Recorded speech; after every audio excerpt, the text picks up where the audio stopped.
I mean, we want to do the libertarian, the libertarian dream. Let's remove the regulations and get ourselves some of these Rajasthan, India street dentist. Why are you so focused on India, bro? Well, I'm just giving a free market solution where, at the end of the day, the market would come with the most rational answer.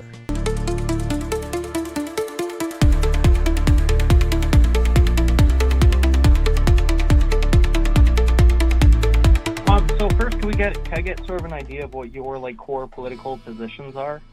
I would be a social democrat. If you had to guess what my positions are, it would be similar to what the Netherlands argues. If you wanted specific policies that I'm interested in, I can provide that for you.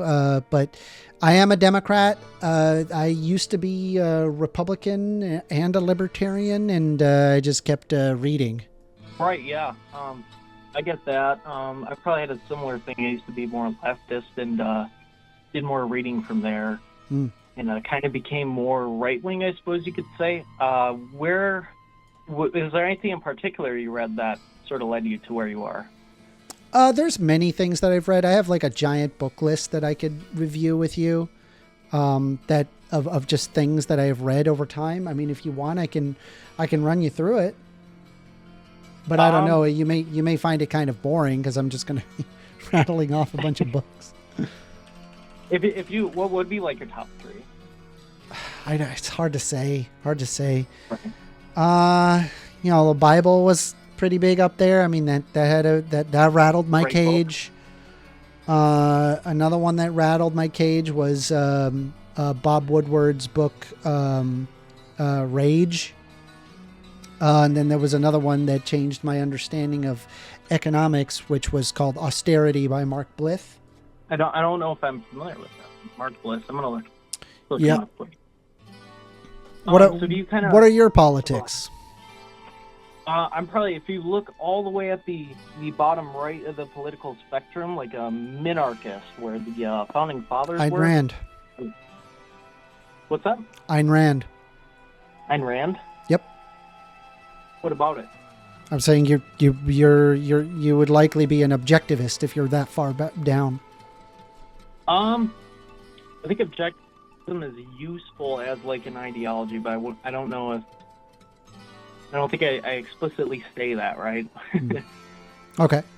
Anyway, what did you want to argue exactly? Anything in particular?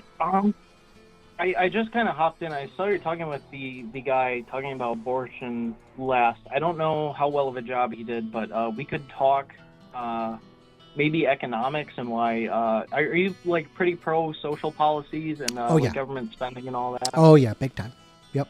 Big time? Okay. Yep. Do you think it's worth driving a country into bankruptcy through these social programs? Or do you think it's kind of important to balance that? I think there's a level of balance that is necessary. Yeah. Okay. Do you have any examples of social programs working and not bankrupting the country? Yeah, Pell Grant is a really good one. Food stamps is another good one. Social Security and Medicaid, also very good ones. In the United States. Also programs that just have a very high MVPF. So here's the thing. I'm gonna give you my general synopsis, right, on why I think social programs are bad. They effectively increase demand artificially without increasing supply. Whereas, if you let the free market sort of handle it, it can inherently handle What happens scarcity. when you increase demand? Prices go up. Yep, and then what happens when prices go up? No, things get more expensive. Yeah, that's true. But what happens after? After? Yep. People have less money. Oh, what about the part? What about the part in your Econ 101 book that told you that more businesses try to prop up in order to make more profit? Right? You remember when if T-shirts go from $10 to $20, yes, you're paying more for that T-shirt. But what happens is that people naturally want to make money off of that. And so what they do is they end up opening a T-shirt business because they know that they can make money on it. And because there's more supply, that would decrease prices and just incur a greater amount of trade. So you're saying that because prices go up, prices go down? Prices go up and then prices go down. Yep, through supply. Yep. Okay. Yeah. So what happens when you artificially increase that demand as prices go up without increasing the supply, right?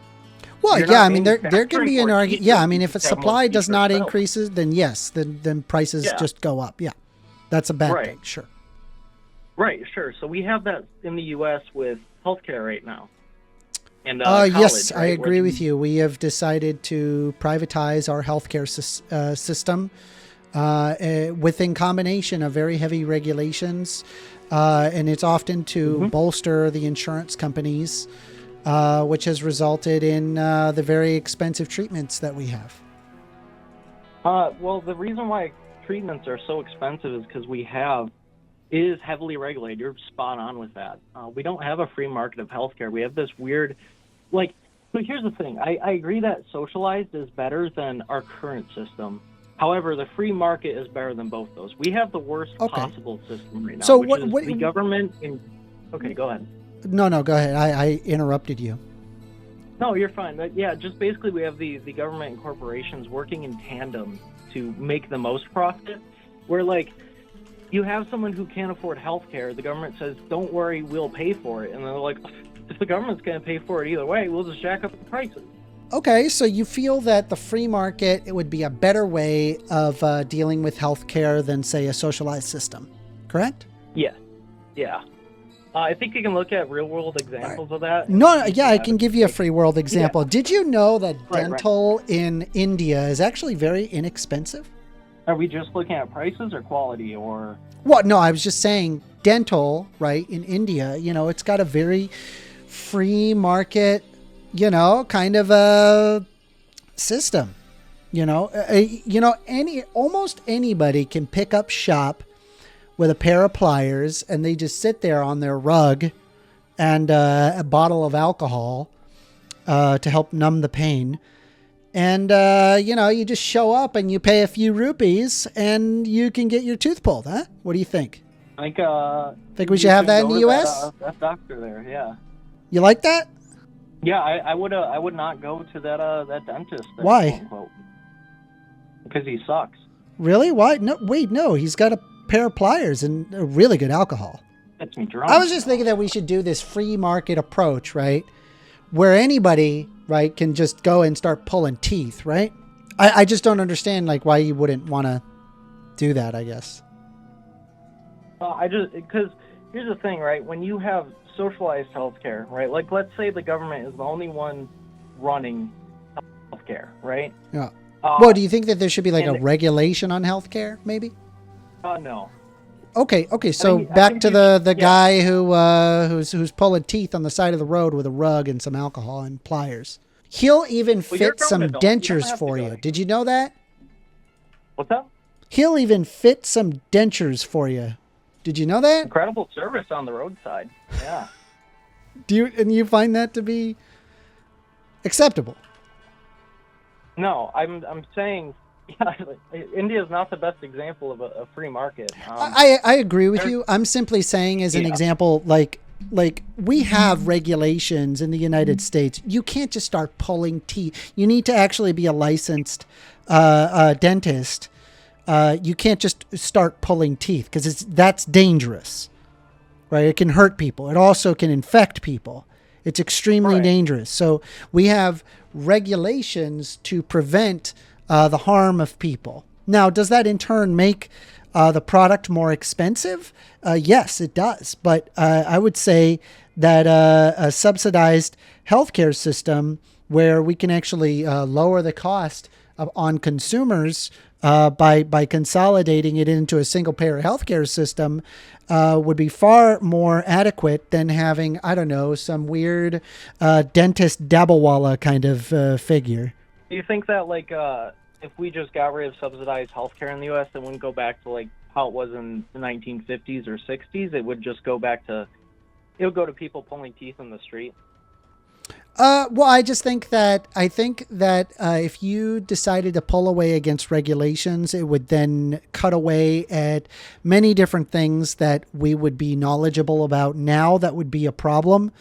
And so, like, take for example, using X-rays too often would be an example. I just think that, I'm perfectly okay with regulations. And then when I look at some of the better countries that have better healthcare, they just have a subsidized healthcare system with a single payer system. And oftentimes it's given to you at birth.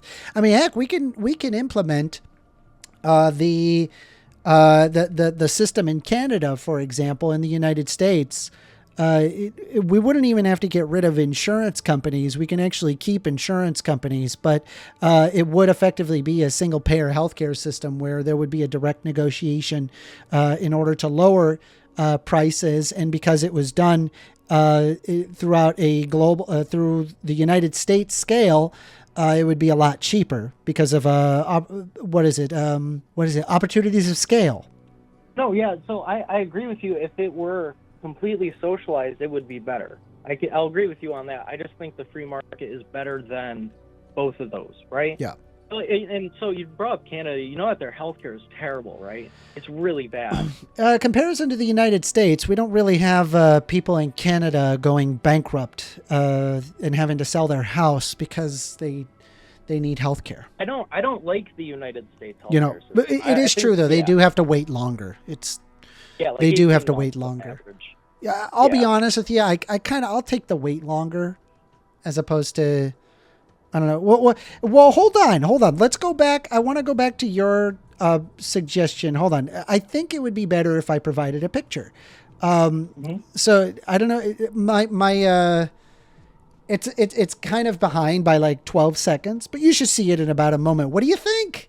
I mean, we want to do the libertarian, the libertarian dream. Let's remove the regulations and get ourselves some of these Rajasthan, India street dentist. Why are you so focused on India, bro? Well, no, I'm just giving a free market solution where, at the end of the day, the market would come with the most rational answer, right? Because I remember when I read my economics book, right? I heard about Economics Man. Do you know about Economics Man? Oh, a little bit. Where he has all of the information and then he comes to the best possible conclusion every time. It's like that. I don't know why you're so fixated on this, man. This is like, if you assume that we remove regulation and subsidies, you think we're going to have street vendors pulling teeth? Yeah, I think if you removed regulation, people will come up with just about anything to make a buck. Yeah, 100%. Right? And often at the expense of their customers. Yeah. You think people will go and buy that product, right? When they get down the road? I do. Root canals are expensive. And I got to tell you, nothing motivates you more than a root canal. It really does. It's one heck of a motivator. When you need a root canal, I think you'll take this guy's service. I think you would. I think I go to a proper dentist with an office. Why? You don't have enough money for the proper dentist, right? They're asking for their services for the low price of half a Bitcoin, right? This guy is not even asking for a tenth of a Bitcoin. Yeah, I mean, and it's wonderful that you have that choice, right? So here's the that's terrible. Why not just have a socialized healthcare system so that way everybody can get the care that they need, and that we don't have Rajasthan street dentists where the poor have to use the street dentist as opposed to like a regular dentist. You realize we spend more per person in healthcare than any of these other developed countries that already have social healthcare systems? So I know that is not true for England. I'm not sure about other. No, that's definitely true. Okay. Sure. I mean, you could say if you want. I'll concede that. Yeah, why not? But you keep comparing our current system, which, mind you, I hate. I don't like our current system, right? And acting like that's my perfect libertarian example of healthcare, right? Well, I mean, like I just don't. The perfect libertarian example, I don't think is a very good solution, because I just don't think that the private industry is that we've leaned on the private industry, and look what it's got us. I'm providing here a metric. The health expenditures per capita in U.S. dollars, and this is 2023. The United States spends on average $13,432 per person on healthcare. That's much more than Switzerland, Germany, Austria, the Netherlands, Sweden, Belgium, France, Canada, Australia, the United Kingdom, Japan. Every single one of these countries have socialized healthcare systems. Okay, do you think we have a free market healthcare in the United States? I think that we have a free market healthcare system that is propped up by government, and they're allowed to double dip effectively. That's what I think we have. Yeah, because the government says we'll pay for this half, and then you'll pay for the other half. I think that's a bad system. I agree. Yeah, it's trash. Right. Yeah, so we should have a single payer healthcare system, right? Right. So you keep referring to the United States like that's an example. I don't like the United States as a model right now, right? I agree with you. 1900s, 1950s United States, and we're getting a little better, but the 1950s and the 1940s, like that wasn't exactly good healthcare compared to Switzerland or Sweden or the Netherlands or the United Kingdom. We have much better work now, right? And it requires greater specialization, but these specializations also exist in these other countries, but they have socialized healthcare systems. What is an example of a fully privatized? Why do you think that a fully privatized healthcare system would somehow be better than a social healthcare system? So, like right now, in the United States of America, you can't sue certain companies over injury from treatment received because they have immunity, right? But you sign a waiver, but that by the way works perfectly within libertarian land. You could just sign a waiver that says, I'm not responsible if something bad happens, and that's completely acceptable in libertarian world. Yeah, no, I agree. But so why do you have an issue with that? That's weird. That's legislation. That's just the free market, baby. Yeah, the government saying you can't sue a company over injury is not the free market. It's not? In fact, I don't know how much. Are you saying that people shouldn't be able to sue? I'm saying people should, and they're legally not able to, right? Well, no, you sign a waiver. No, it's because there's an inherent risk with any. No, well, okay, so if it was a waiver.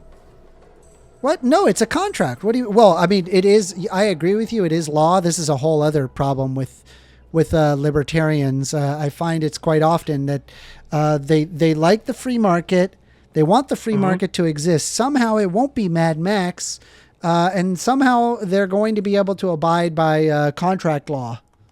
It doesn't make. I mean, obviously, it doesn't make any sense. You need a government to I'm not talking about abide by contract law. I'm talking about the Vaccine Injury Act of the United States Congress, which gives legal immunity to injuries received by vaccines. I'm talking about stuff like that. I'm sure vaccines are a good thing. That's helpful for people. Are you anti-vaccine? No, they're great. You can't. If you have an injury from a vaccine, you have no legal recourse, right? Yeah, because there's an amount of risk. You do get. You are able to seek compensation. There's actually an entire system designed to give you compensation. Yeah. What's wrong with that? Yeah. Yeah, that's what the government's for. Sick. So if you have a bad company that gives a vaccine that injures you, they will never go under because the government will foot the bill.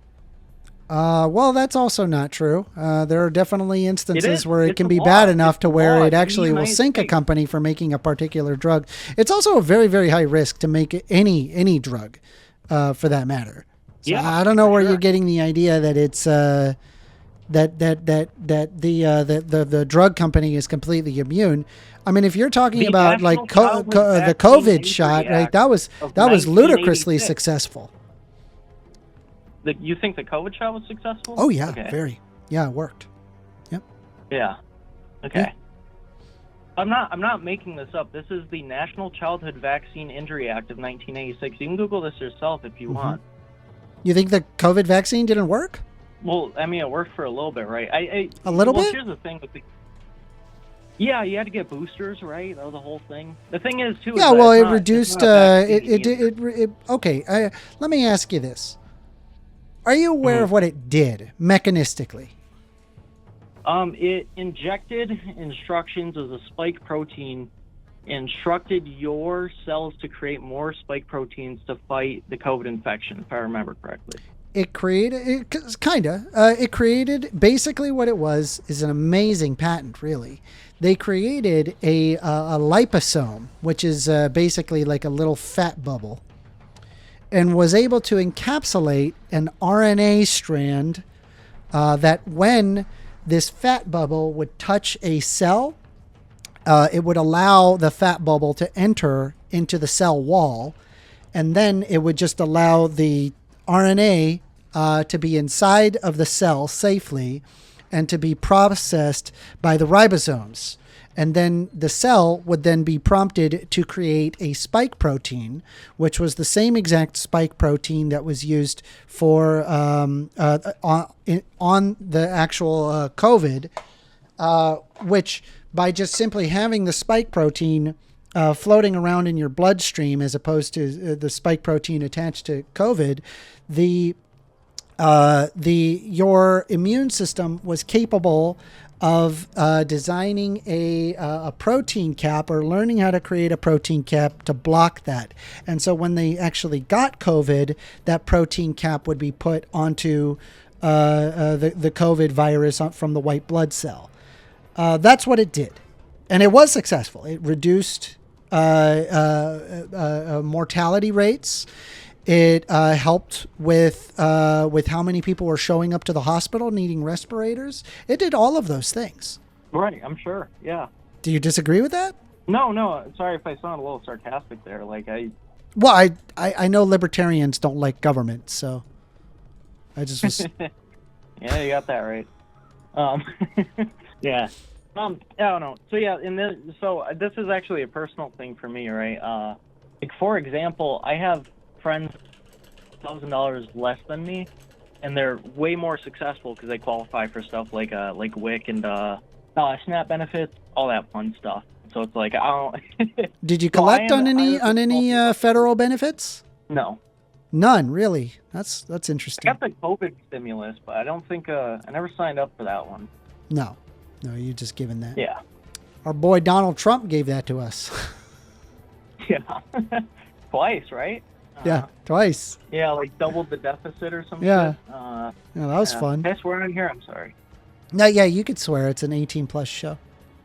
Okay, awesome. Just cool it on certain ones. Like I would appreciate that. Yeah, sure thing. Don't start releasing any N-bombs, I guess is my point. Yeah. Yeah, you know how often I do that. Me being a libertarian and all. Oh yeah. Libertarians, they do like that. How do you, you know what? I always like asking this to some libertarians. How do you feel about the age of consent? So here's the thing, right? I'm a minarchist, right? It's not anarchy. Oh, you still have laws in a legal system. It's not like just whatever. I'm a fan of the age of consent. Okay, cool. So what would you? Okay, then the question becomes: is what would you have? Would you want to get rid of food stamps? Oh yes, I would. Hoo-hoo! Man, you think thefts will go up from that? Just curious. What's that? Do you think thefts will go up? No. I think you can look at no. Sort of. Okay, do you think when parents don't have enough to feed their kids, you really don't believe thefts won't go up? I got news for you. If that parent cares about that child, I think they will do anything and everything to get them enough to eat. Yeah. But they won't go to a soup kitchen? I mean, they might. All right. Yeah, I would. There's not enough soup kitchens to go around. Oh yeah. Do you know how many people are on food stamps? A lot. Quite a bit. My brother. April of 2023, 41.9 million people received SNAP benefits. Right. 41 million. We have what? 350 million? I think it's more than that now. Didn't we just break we got like 400? How many in the USA? 347 million. That's where we're at. Right. Okay, so that's 11.7% of the population. Yeah, that's about 14% below the So poverty line. So you think, right, 11% of people, if they just suddenly got cut off of food stamps and now they got to all go to soup kitchens, do you really think that the soup kitchens are going to be able to handle all that? I think if food stamps never existed, absolutely 100%. Like when you put a burden on the market that suddenly, right? Well, I mean, it's completely unfeasible. I mean, I think if you got rid of food stamps, I think you would see thefts skyrocket. I think you would see homicides skyrocket. I think you would probably see looting in the streets. I think you would see people just being very, very, very angry with their government. Yeah, I mean, I think that is probably if you want socialism in the United States, that's probably the number one way to do it. I think that's a really good way to make an argument for socialism. Yeah. You think like slavery? Okay, so I want to make right. Slavery is where the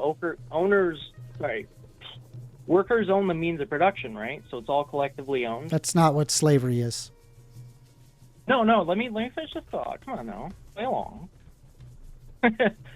So the means of production are owned by the collective, correct? That's socialism. Yeah. Yeah. Okay. So you don't own your own labor then. The collective does. Don't worry, I'm not a socialist. You don't need to sell me this idea. I'm a capitalist that believes in social safety nets. I'm simply pointing out that nothing would rile up the workers more than a sudden loss of their food. Oh, I'm not saying we go tomorrow I think they would burn. You would see stuff burning. I think that people would start going hungry. You would see stuff burning. And I should also point out that the amount of money that would be required to police this and keep the peace and put people in prison, it would actually cost just as much, if not more, than just simply offering food stamps. This is actually why food stamps actually generate a profit. Because if the antithesis was the case, it would actually result in life being a lot worse for people, and therefore the judicial system would have to pick up the pieces. Yeah, you're straw manning me again. I'm not saying we get rid of food stamps tomorrow and say good luck, right? Well, you said you didn't like food stamps. Yeah. You want to get rid of it. Yeah. And I'm saying it's not feasible. Oh, you're talking about getting rid of them tomorrow? Yes, there would be riots, right? So how would you do it? You would just like phase it out? Maybe what if we did hear me out, right? What if we did like 5% at a time? Like 5% every year, we reduce it by 5%. Maybe then people won't be so mad. The problem with reducing it by 5% is you never hit zero, right? Oh, okay, maybe more. Let's do 10% a year. Maybe then people won't be mad. Yeah. What do you think? No, what I would do is I would increase. How about don't take away food stamps? Is that an option? No, I don't know. Well, because it's bad economically, right? It's our official. No, it's really not. You should really look up something. Do you know what Do you know what MVPF is? MZPF? Nope. MVPF. Do you want to explain it for me? Yeah. It is the marginal value of public funds. It is a metric of policy analysts to assess the effectiveness of government spending. There are, in fact, programs that when invested into, the amount that is actually generated is higher than what the initial investment is. We as individuals can already think of investments that we can make and that actually result in beneficial outcomes. Or like, take for example, if you decided to put your money into a reasonable stock market portfolio, that it increases in value over time. This is not different for the United States government. When it comes to food stamps, putting people in prison because they're stealing food would actually cost more money than it were to just provide food stamps to begin with. So the actual amount that is generated is actually higher than what they spend on it. Other examples of this is like the Pell Grant. The Pell Grant is a situation where people basically receive money if they're poor to go to college. They receive an X amount to go for Y amount of years. And the end result is that if they don't graduate, they owe the money back. But if they do graduate, they basically get that money for free. What's beneficial about that is because they end up with a college degree, they actually end up paying more in taxes because they're in a higher tax bracket. And because that they're paying more in taxes in a higher tax bracket, the government actually makes money in spades out of you. So not only do people get more educated, they become smarter, and the United States government makes more money off of you by just simply putting some investment into you. This is probably the silver bullet against libertarians. They cannot imagine the idea that a government program actually gives more than what is taken out. So I have a question. Do you think college is too expensive? Yes. You just explained why. Thank you. No, that's not why. Yeah, it is, because when the government started guaranteeing that they'll pay for people's colleges, you know what the colleges did? Yeah. They raised their prices. Mm-hmm. Yeah, you know what also, so what you do is that you can instill price quotas, but just so you're aware, FYI, there's lots of socialized systems when it comes to education. Take for example, when I took a trip over to Ireland, when I was down there, I happened to notice that there was a college called Trinity College. Have you ever seen this place? No. It's amazing. It's like a giant castle. It's unironically a castle. I looked at this thing and I was just like, what kind of Harry Potter, kind of school is this? Here, I'll share it with you so you can see what I'm talking about. I did Google it. I have some pictures. Yeah, so I have here, and this is an example of Trinity College, and I was just astonished at this college. It was gorgeous. I mean, I walked through the grounds just seeing what it was like, and I just happened to notice that there was a student that was there, and I asked them. I said, man, this college looks really expensive. How much is it to go to this school? He says, oh, yeah, it's really expensive. Very expensive indeed. And I was like, so how much is it? And they said, oh, it's 3,000 euros a year. Yeah. What? 3,000 euros a year? Dude, that's how much a class costs in the United States. Right. That's insane. It's 3,000. Right, yeah, all of their classes, 3,000 euros a year. They have a socialized system. The college can't just arbitrarily increase their prices. We actually have a system very similar to this regarding water as well as electricity, where we have a private company that does the thing, and the government heavily controls it, so that way they can't just arbitrarily increase the price of water and electricity. Right. So why can't we do that with colleges? Well, because just the free... So, do you know what the bureaucratic rule of two is? No. Why don't you tell me? Okay. So, let's say Bob wants to buy something from the market, right? And he has his money. Well, he can't do that, right? It's socialized. So, what he does is he gives his money to a bureaucrat. The bureaucrat takes half and then gives it to the market and gives Bob the product. Essentially, you're adding these layers of bureaucracy that don't need to be there. Mm-hmm. You have to pay someone to manage this bureaucracy to do these jobs, whereas the free market can just handle it. Bob can just buy his product. So you're saying that it is inherently more efficient because the government does it? I think it's inherently less efficient because you're adding bureaucracy to something that doesn't need it.